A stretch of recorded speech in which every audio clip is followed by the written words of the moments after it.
Now will discuss about growth models. तो जैसा कि हम देख रहे हैं हमारे यहाँ जो ह्यूमन पॉपुलेशन है वो तेज़ी से बढ़ रही है और एक तरह से वो अनब्रिडल्ड या अनकंट्रोल्ड वे में है। तो क्या अदर एनिमल्स के साथ जो डिफरेंट एनिमल्स, क्या उनमें भी ऐसा होता है कि वो बिल्कुल अनकंट्रोल्ड वे में पॉपुलेशन डेंसिटी उनकी इंक्रीज होती है, पॉपुलेशन बढ़ती है? तो इसी को रिप्रेजेंट करने के लिए यहाँ पे 2 ग्रोथ मॉडल्स दिए गए हैं। तो उसमें एक है एक्सपोनेंशियल ग्रोथ एंड दूसरा है लॉगिस्टिक ग्रोथ। तो इसके बारे में हम लोग डिस्कस करेंगे, तो इससे ये चीज़ें हमें समझ में आएंगी कि एक्चुअली क्या होता है वहाँ पे। तो जैसा कि हम लोग जानते हैं कि ये जो आप यहाँ पे ग्राफ देख रहे हैं, ये जो रेड से दिखाई दे रहा है ये एक्सपोनेंशियल ग्रोथ को रिप्रेजेंट करता है। तो एक्सपोनेंशियल ग्रोथ में आप देख रहे हैं बिल्कुल ये तेज़ी से ऊपर की तरफ जा रहा है, और इसमें ये इस तरह का, ये दूसरा वाला लॉगिस्टिक ग्रोथ है।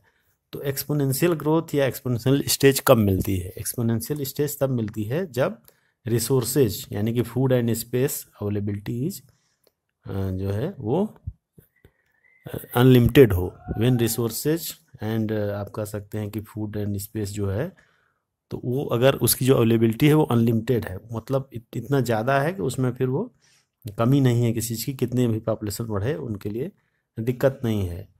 तो when resources in habitat are unlimited each species has ability to realize fully its innate potential to grow in number. तो जितना उसकी पोटेंशियल है उतना वो तेज़ी से बढ़ेगा, जितना ज़्यादा उसमें उसके पास रिसोर्सेज हैं उसके हिसाब से वो तेज़ी से बढ़ेगा। तो बहुत तेज़ी से ग्रोथ होने की वजह से हम देख रहे हैं, एक जैसे बैक्टीरिया की ग्रोथ होती है कॉलोनी की, तो 1 से 2, 2 से 4, 4 से, तो इस तरह से बहुत तेज़ी से ग्रोथ होती है।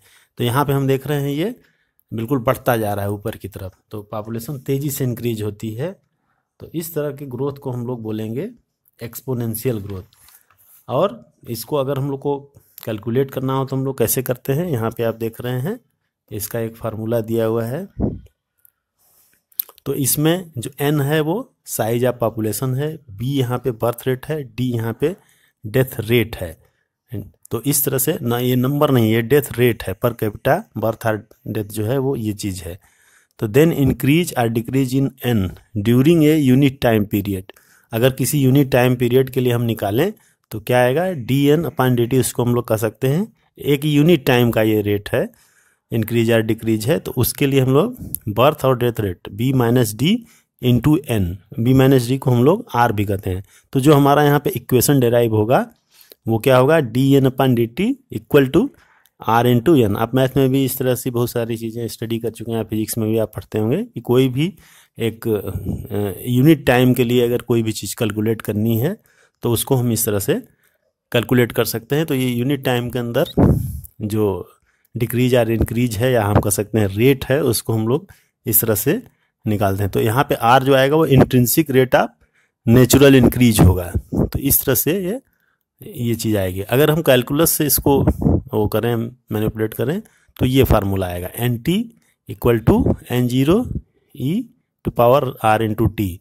यहाँ पे N0 जो है वो इनिशियल पॉपुलेशन डेंसिटी है, और आफ्टर टाइम t जो पॉपुलेशन डेंसिटी होगी वो होगी NT। तो इस तरह से दोनों किसी भी कंपोनेंट्स को आप रख करके उसके वैल्यू कैलकुलेट कर सकते हैं।